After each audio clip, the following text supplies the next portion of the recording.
Welcome to Build Insights 44. Today we'll be taking a look at the build out of Taipei 101, specifically Part 1, which will highlight the process of assembling the base and low-rise shopping center. Thank you to all my members on Patreon who are seeing these insights several weeks earlier than my general audience. If you'd like to become a member, you'll find a link in the description.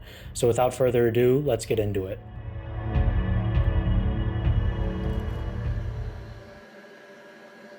The base of the model incorporates the entire block, not just the 101-story skyscraper. I design all my work digitally, then reconstruct it in physical bricks, one layer at a time. It's not quite so straightforward though, since oftentimes there are features like these sidewalk patterns behind the shopping center that involve a fair bit of sideways construction techniques to capture all the necessary details. The two halves of these assemblies face opposite directions, but attach seamlessly to the base, while also incorporating various brackets and modified bricks so that planners and other decorative elements can be added later on. This next clip highlights the first elements of the shopping center facade, specifically the two corners opposite where the tower will eventually be built. These sub-assemblies represent stone-clad columns in dark brown and chrome steel ornaments in the form of flat silver ice skates, like the kinds that you'd place on the feet of minifigures. It's worth noting that these sub-assemblies would have been designed once in my digital model, then arrayed along each side of the building to a satisfactory density. The work continues along this side of the building as Technic elements are introduced to better accommodate the specific offsets in multiple directions. These Technic bricks are hidden on the interior and provide connections to exterior details like clip plates and arch bricks. Those bricks are actually completely separate from the thin strip added immediately above, as the facade transitions from an assortment of retail entry-level partitions to a large curtain wall above. The curtain wall taking shape here is representative of the rest of the tower, which features a unique blue-green glass, contrasted with steel and chrome ornaments at key moments.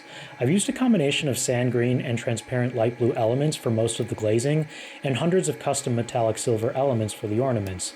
Shout out to the folks at Chrome Block City for helping to fill the long order I sent them several months ago. The two entrances to the shopping center at Taipei 101 are framed by huge billboard-sized panels. These panels are so intricately designed that I had to take extra care in figuring out the assembly order. There's a series of recessed rectangles right above the entrance, depicted here in light aqua bricks, where it was especially tricky to figure out just the right alignments of each recess. Topping the entrances off are a pair of pearl-like gray elements originally designed as vehicle mudguards.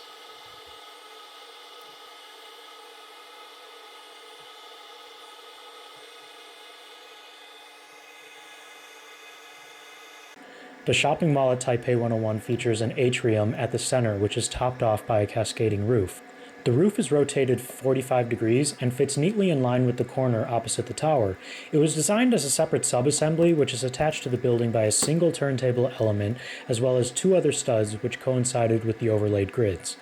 Along the center line of the roof, the large atrium windows were accomplished using beveled, transparent Technic panels, all pinned together accordingly. This large window actually just sits on a flatbed of studs, then gets fastened in place with the strip panel above. This panel, in combination with the circular motifs at either end, evoke a Chinese talisman known as a ruyi. These are normally just small decorative objects, but the monumental scale at the one topping the atrium at Taipei 101 actually makes this the largest ruyi in the world. The last details before moving on to the tower required cut-to-fit lengths of transparent light blue bar elements. Normally, I'd just cut flex tubes using an X-Acto knife, but this specific color is only available in rigid and much denser bar elements, so for that I needed a heat knife, which is basically still an X-Acto knife, except it gets really hot.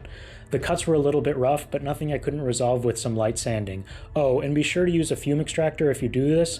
I just use the same one I use when applying solvent during the assembly process. Thanks so much for following along, and stay tuned for the next one.